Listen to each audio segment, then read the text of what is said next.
His armies defeated, Lord Davamore was desperate to save his kingdom from the onslaught of Lord Berrogrim's marauders. It began as a war over who would rule the Circle of Mages, Davonmore's powerful ally, Galdrin of the Meadows, or the arch-wizard Volgar, sage of Berrogrim's kingdom.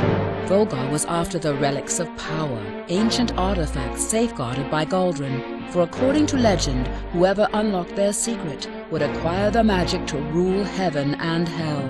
In a nefarious coup, Volgar convinced a few within the Circle of Mages to betray Galdrin, and the unsuspecting wizard was lured into a trap, spelling his doom.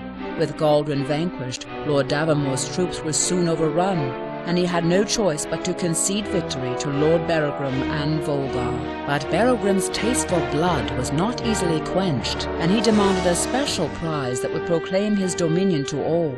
The hand of Davonmore's daughter, Elowyn, in marriage. For this alone would Berrogrim call off his legions of terror.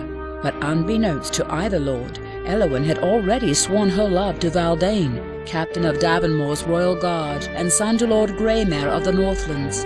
Upon hearing his daughter's refusal to marry Berrogrim and the confession of her true love for Valdane, Lord Davonmore flew into a rage. He ordered his guards to arrest Valdane and carry him off to a dungeon far away. Elowyn's wrath fell full upon her father, and she swore that if Valdane could not have her, no one would. She fled from the room in tears, and the next morning she was gone. Now Davonmore lies deep in a trap of his own making, for upon learning of Elowyn's disappearance, Berrogrim has accused Lord Davonmore of treachery in a ruse to conceal his daughter, and has once again ordered his army of death to the kingdom's door. Hordes of night warriors, shadow fiends, and other monstrous terrors now march across the lands, bringing death and destruction to all they encounter.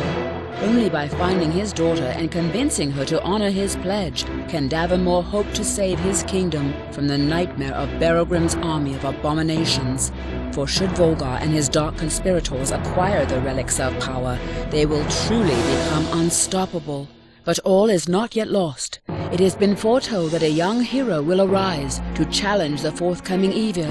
The relics of power lie concealed in ancient dungeons and castle ruins of kingdoms past within the Forbidden Lands, waiting for the champion who can win them from their guardians. Deep within the wilderness, there are those among the elves, dwarves, and demigods who might be persuaded to stand and fight. Within the Circle of Mages, there remain a few who despise Volgar, those who might come to the aid of one brave and strong enough to challenge him. And somewhere out there is the lost daughter of a crumbling lord, now stalked by unseen treachery. If only she can be found, if only she can survive long enough. Thus begins Dungeon Lords, the Kingdom Cracked, a tale of love, hate, betrayal, revenge, honor, and evil.